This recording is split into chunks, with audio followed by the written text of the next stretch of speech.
Welcome to all my students in chemistry classes. कल वाले lecture में हमने आप लोगों को आईपीएससी नामकरण करने के बारे में कुछ टेबल बताई थी और ये कहा था कि आप लोग याद करके आएंगे। तो संभवतः आप लोगों ने याद भी कर लिया होगा। फिर भी हम एक बार रिवीजन कर लेते हैं, बोर्ड पर लिखी हुई हैं। आइए इनको समझते हैं। देखिए, आईपीएससी बहुत टिपिकल नहीं है, ये कक्षा 10, 11, 12 सब में आती है। और आज हम बिल्कुल बेसिक कॉन्सेप्ट पढ़ेंगे, जैसे नर्सरी केजी वाले पढ़ते हैं, तो हर बच्चे की समझ में आ जाएगा। बहुत निचले स्तर से शुरुआत करते हैं जिससे सबको समझ में आ जाए। आइए देखते हैं। देखिए, यहाँ पर हमने क्या लिख रखा है, एक कार्बन को क्या कहते हैं, मेथ। 2 कार्बन को एथ, 3 कार्बन को प्रोप, 4 कार्बन को ब्यूट, 5 कार्बन को पेंट, 6 कार्बन को हेक्स, 7 कार्बन को हेप्ट, 8 कार्बन को ऑक्ट, 9 कार्बन को नन और 10 कार्बन को डेक कहते हैं। तो ये याद करना बहुत जरूरी है, इसको 2-3 बार पढ़ लेंगे, याद हो जाएगा। उसके बाद अगर आपको सिंगल लाइन मिलती है, सिंगल लाइन को सिंगल बॉन्ड कहते हैं। सिंगल बॉन्ड को हम एन लिखते हैं, स्पेलिंग ए एन ई होती है। डबल बॉन्ड को इन लिखते हैं, इसकी स्पेलिंग ई एन ई। और ट्रिपल बॉन्ड को आइन लिखते हैं, इसकी स्पेलिंग वाई एन ई होती है। स्पेलिंग पे थोड़ा ध्यान देना है, क्योंकि आगे चल करके जो नामकरण आएंगे वो अल्फाबेट आएंगे, और अल्फाबेट में थोड़ा जो वर्ड यूज करते हैं उसका पहला अक्षर किससे शुरुआत होता है ये देखना होता है। अब इनको समझ लेते हैं। ये बॉन्डिंग भी हो गई। अब इनका एक एक एग्जाम्पल समझ लेते हैं। जैसे यहाँ पे हमने CH3 सिंगल बॉन्ड CH3 लिखा, तो सबसे पहले हम क्या देखते हैं, आईपीएससी नामकरण में सबसे पहले हम देखते हैं कि इसमें कितने कार्बन परमाणु हैं। उन कार्बन परमाणु को हम गिन लेंगे। इसके बाद में ये देखते हैं कि इनमें बॉन्ड कौन सा है, सिंगल बॉन्ड है, डबल बॉन्ड है, ट्रिपल बॉन्ड है, कौन सा बॉन्ड है। तो आइए देखते हैं। इसमें कार्बन कितने हैं, 2। एक कार्बन का मतलब C, एक कार्बन यहाँ, एक कार्बन यहाँ, कार्बन 2 हो गए। तो 2 कार्बन को क्या लिखते हैं, यहाँ से एथ, 2 कार्बन को एथ लिखेंगे। इसमें बॉन्ड कौन सा है, सिंगल बॉन्ड। तो सिंगल बॉन्ड के लिए क्या लगाते हैं, एन। तो एथ और एन जुड़ गया, एथेन हो गया। चाहे इसको हम इंग्लिश में भी लिख सकते हैं, एथ और एन। ठीक है। ऐसे ही इसका दूसरा एग्जाम्पल समझ लेते हैं। हमने यहाँ पे लिख दिया CH3 सिंगल बॉन्ड CH3, और या single bond CH2 single bond CH3। पहले हमने 2 कार्बन ले रखे थे, इसमें हमने यहाँ पर 3 कार्बन ले रखे हैं। अब इनकी काउंटिंग करना है। काउंटिंग या तो हम दाईं ओर से करें या बाईं ओर से। सिंगल बॉन्ड में तो आप किधर से भी कर सकते हैं। आइए देखते हैं। 1 कार्बन, 2 कार्बन, 3 कार्बन। 3 कार्बन को क्या लिखते हैं इस टेबल से, प्रोप। तो 3 कार्बन के लिए हो गया प्रोप। और सिंगल बॉन्ड के लिए भी क्या बताया था हमने, एन होता है। तो ये हो गया प्रोपेट। तो समझ में आ रहे होंगे।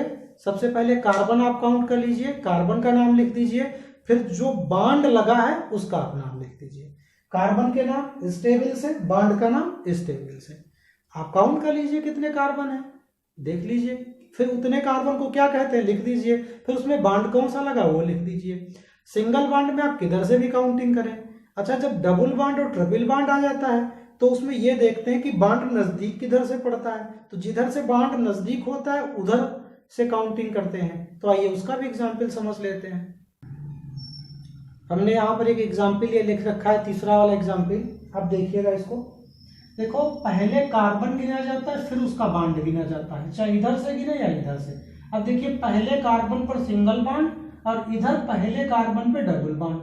अब पहले पे सिंगल, दूसरे पे डबल, इधर पहले पे डबल, दूसरे पर सिंगल। तो इस तरीके से काउंटिंग करते हैं। अब आपको ये देखना है कि द्विबंध या त्रिबंध नजदीक किधर से पड़ता है। आइए देख लेते हैं। अब देखिए, यहाँ पर पहले कार्बन पे डबल बॉन्ड है, ठीक है। यहाँ पर पहले कार्बन पर क्या दिया गया है, डबल बॉन्ड दिया गया है। तो जिधर से द्विबंध या त्रिबंध नजदीक पड़ता है उधर से हम काउंटिंग कर लेते हैं। तो 1 कार्बन हो गया। अब फिर ये हो गया हमारा दूसरा कार्बन, ये हो गया तीसरा कार्बन। अब यहां पर हम ये देखते हैं 3 कार्बन को क्या कहते हैं, प्रोप। और इसमें बॉन्ड कौन सा है, अब डबल आ गया तो सिंगल को छोड़ देंगे। डबल बॉन्ड के लिए क्या लगाते हैं, इन। और ये इन कितने कार्बन पे है, पहले कार्बन पे। तो इसको हम 1 ही लिख सकते हैं। 1 आप लिखें या ना लिखें, लेकिन बाकी 2, 3, 4 तो लिखना ही पड़ता है, ठीक है। अब दूसरा एग्जाम्पल समझते हैं, चौथा देख लेते हैं। हमने लिख दिया यहाँ पे CH3 CH double bond CH फिर सिंगल बॉन्ड CH3, ये हमने लिखा। अब इसमें देखिए पहले कार्बन पर सिंगल बॉन्ड, दूसरे पर डबल बॉन्ड, अगर इधर से गिने तो भी पहले पर सिंगल बॉन्ड, दूसरे पे डबल बॉन्ड। अब डबल बॉन्ड दोनों तरफ से बराबर पड़ रहा है तो इधर से भी काउंट कर लें, चाहे इधर से भी गिन लें और चाहे इधर से, बात एक ही रहेगी। 1 2 3 4, 4 कार्बन को क्या कहते हैं, ब्यूट कहते हैं। यहाँ पे लिख लेंगे ब्यूट, और इसमें डबल बॉन्ड है तो सिंगल बॉन्ड को छोड़ देंगे। डबल बॉन्ड के लिए क्या लगाते हैं, इन, और इन कितने कार्बन पे है, दूसरे पे, तो क्या लिख लेंगे 2। ये हो गया ब्यूट 2। अब ऐसे ही जैसे हमने डबल बॉन्ड में पढ़ा, सेम यही कंडीशन हम ट्रिपल बॉन्ड में भी पढ़ेंगे। जब हम सिंगल बॉन्ड को लिखते हैं तो उसमें पोजीशन लिखने की जरूरत नहीं होती है, लेकिन जब डबल बॉन्ड या ट्रिपल बॉन्ड लिखते हैं तो साथ में पोजीशन लिखनी पड़ती है, क्योंकि द्विबंध किस कार्बन से जुड़ा है उसकी संख्या लिखी जाती है, या त्रिबंध किस कार्बन से जुड़ा हुआ है उसकी संख्या लिखनी पड़ती है। तो अब हमने सिंगल बॉन्ड के लिए देखा, डबल बॉन्ड के लिए देखा, अब हम ट्रिपल बॉन्ड के लिए भी देख लेते हैं। अब इसको समझते हैं, देखिएगा यहाँ पे हमने जो एग्जाम्पल लिख रखा है, देखिए कार्बन कितने हैं, 1 2 3 4। अब काउंटिंग हम इधर से करते तो पहले पर सिंगल दूसरे पर ट्रिपल, इधर से गिन लें तो पहले पर सिंगल और दूसरे पर ट्रिपल, बात बराबर है तो हम किधर से भी काउंटिंग कर लें। अब इसमें 4 कार्बन को क्या लिखेंगे, ब्यूट, अभी बताया था 4 कार्बन के लिए क्या यूज करते हैं, ब्यूट, और ये ट्रिपल बॉन्ड है, ट्रिपल बॉन्ड के लिए क्या लगाते हैं, आइन। तो ये आइन कितने कार्बन से जुड़ा हुआ है इसकी संख्या भी लिखनी पड़ती है। तो पहले पर सिंगल था, दूसरे पर ट्रिपल था, तो दूसरे पर त्रिबंध होने के लिए 2 आइन हो जाता है। एक एग्जाम्पल और देख लेते हैं, हमने लिख दिया CH3 CH2 C triple bond C CH3। अब इसमें काउंटिंग किधर से करेंगे ये हमको देखना है, काउंटिंग इसमें दाएं ओर से होगी या बाएं ओर से होगी ये देखना है। अब इधर से अगर हम गिनते तो पहले पर सिंगल, दूसरे पर सिंगल और तीसरे पर ट्रिपल बॉन्ड। इधर से अगर गिनते हैं तो पहले पर सिंगल और दूसरे पर ट्रिपल बॉन्ड। तो काउंटिंग उधर से करते हैं जिधर से द्विबंध या त्रिबंध नजदीक पड़ता है। तो हमारा नजदीक किधर से पड़ रहा है, दाहिनी ओर से, तो हम काउंटिंग भी दाहिनी ओर से करेंगे। 1 2 3 4 5। इसमें कार्बन कितने, 5, और 5 कार्बन को यहां से हम क्या लिखते हैं, पेंट, तो इसको हम लिख लेंगे पेंट। और इसमें ट्रिपल बॉन्ड है, ट्रिपल बॉन्ड के लिए हम क्या लगाते हैं, आइन लगाते हैं। और ये ट्रिपल बॉन्ड कितने कार्बन से जुड़ा है, देखिए पहले से सिंगल बॉन्ड और दूसरे से ट्रिपल बॉन्ड, तो ट्रिपल बॉन्ड दूसरे से जुड़ा है तो क्या हो जाएगा 2 आइन। अब इसको अंग्रेजी में भी आप चाहें तो लिख सकते हैं पेंट 2 और आइन की स्पेलिंग वाई। तो इस तरीके से ये आपके एक बेसिक शुरुआत है कि जैसे हमने आईपीएससी नामकरण में बताया कि सबसे पहले क्या करना होता है, कार्बन कितने हैं काउंट करना होता है। तो आप कार्बन गिन लीजिएगा कितने हैं, उसके बाद उसमें बॉन्ड कौन सा लगा है वो देख लीजिए। तो भाई जितने कार्बन हो उसको क्या कहते हैं नाम लिख दीजिए, फिर बॉन्ड का नाम लिख दीजिए। अगर डबल बॉन्ड या ट्रिपल बॉन्ड है तो किस कार्बन से जुड़ा है उसका भी नाम लिख देते हैं। तो ये एक बिल्कुल सिंपल सा तरीका हो गया एक सीधी श्रृंखला का नामकरण करना। अब इस क्रम में थोड़ा सा बड़े एग्जाम्पल लेते हैं और इनको समझते हैं। हमने एक नाम लिख रखा है, देखिएगा इस पे हमने कई सारे कार्बन लगा दिए। अब इसमें सारे सिंगल बॉन्ड हैं, कोई डबल या ट्रिपल बॉन्ड नहीं है। तो हम क्या करेंगे, चाहे हम इसको उधर से गिन लें और चाहे इसको हम इधर से गिन लें, किधर से भी काउंटिंग कर लें। 1 carbon 2 carbon 3 carbon 4 carbon 5 carbon. तो ये 5 कार्बन परमाणु हो गए, चाहे हम इनको दाईं ओर से काउंट करें चाहे इनको हम बाईं ओर से। अब 5 कार्बन को कहते क्या है, यहां से पेंट कहते हैं, तो इसको हम लिख लेंगे पेंट। और सब में बॉन्ड कौन सा है, सिंगल बॉन्ड है।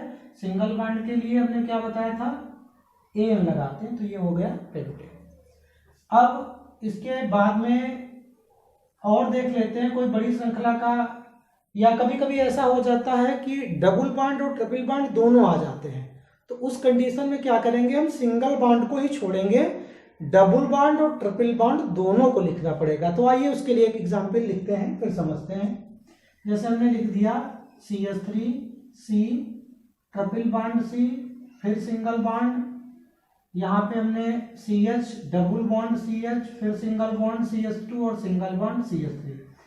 तो हमने ये बताया था कि कार्बन यौगिकों का जो आईपीएसी नाम है, काउंटिंग उधर से करते हैं जिधर से डबल बॉन्ड या ट्रिपल बॉन्ड नजदीक पड़ता है। तो आइए देखते हैं इसमें कौन सा बॉन्ड नजदीक पड़ेगा। तो अब यहाँ पे देखिए, पहले पे सिंगल, दूसरे पे ट्रिपल बॉन्ड आ रहा है। अब यहाँ पे पहले पे सिंगल, दूसरे पे सिंगल, तीसरे पे आ रहा है, तो काउंटिंग इधर से ही कर लेंगे। 1 2 3 4 5 6 7। अब यहाँ 7 कार्बन को क्या कहते हैं, यहां से देख लेंगे, हेप्ट।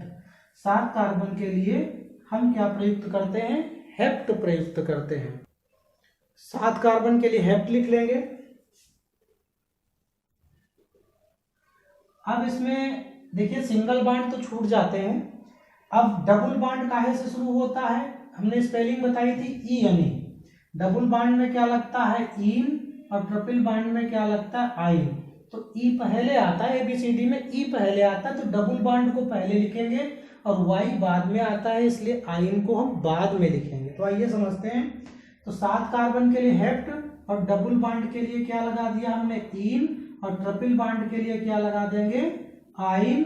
अब डबल बॉन्ड कितने कार्बन पे जुड़ा है, अब पहले कार्बन फिर बॉन्ड भी 4 के बाद में जुड़ा है, तो 4 इन, और ट्रिपल बॉन्ड कितने से जुड़ा है, दूसरे के बाद में लगा है, तो 2 आइन। अब पहले पे सिंगल, दूसरे पर ट्रिपल था तो 2 आइन, और चौथे पर डबल बॉन्ड था तो डबल बॉन्ड के लिए इन, तो 4 इन। तो इसका नाम हो गया हेप्ट 4 इन 2 आइन। ये इसका आईपीएसी नामकरण हो गया। तो ऐसे करके आपकी एक्सरसाइज में और भी सारे एग्जाम्पल दिए होंगे जो आज शुरुआत से हम बता रहे हैं। ये हमारा बेसिक कॉन्सेप्ट है, बिल्कुल हमने शुरुआत से बताया है। तो ये छोटे छोटे हैं, अभी शाखाओं वाले मत कीजिएगा, एक सीधी लाइन से जो दिए रहते हैं उन पे जो भी आपके बुक में एक्सरसाइज हैं उनको कीजिए। एक बार फिर समझ लेते हैं। सबसे पहले क्या करते हैं, कार्बनिक श्रृंखला में कार्बन देखते हैं कितने लिखते हैं, कार्बन कितने हैं उनको क्या कहते हैं लिख लीजिए। फिर उसमें बॉन्ड कौन सा लगा हुआ है, सिंगल बॉन्ड है, डबल बॉन्ड है, ट्रिपल बॉन्ड है, फिर वो बॉन्ड का नाम लिख दीजिए, और बॉन्ड किस कार्बन से जुड़ा हुआ है ये जरूर लिखना है। तो हमारे हिसाब से आप लोग समझ गए होंगे। एक्सरसाइज कीजिए, और इससे अगला जो वीडियो है वो अगली क्लास में जारी करेंगे। ओके।